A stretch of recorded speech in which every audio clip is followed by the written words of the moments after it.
এটা হচ্ছে আমার গ্রাফটিং একটা গাছ। জুয়েল যে গাছটা থাকে, জুয়েল যেটা রানি কালার, পিঙ্ক কালারটা, সেই গাছেই হচ্ছে আমি ভ্যারিগেটেড পাতার আর একটা জুয়েলের সঙ্গে গ্রাফটিং করে দিয়েছিলাম। এই যে তিনটে ডালেই হচ্ছে আমি গ্রাফটিং করে দিয়েছিলাম। এই যে দেখো,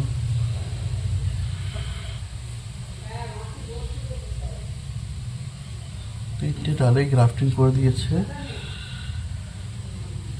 আর এদের থেকে পরে পরে হচ্ছে ওই কুশি বেরোয়, হ্যাঁ, মাদার প্লান্টার থেকে এই সমস্ত জায়গাতে কুশি বেরোয়, ওগুলোকে আবার ভেঙেও দিতে লাগে। দেখো,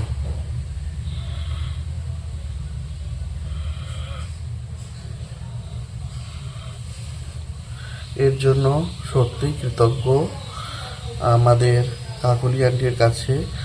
আর কাছ থেকেই এই যে ভ্যারিগেটেড পাতার হচ্ছে ডালটা পেয়েছিলাম, আর সেটা দিয়েই হচ্ছে গ্রাফটিং করা হয়েছে আর সাকসেসফুলও হয়ে গেছে। এর জন্য অনেক অনেক ধন্যবাদ কাকলি আন্টিকে।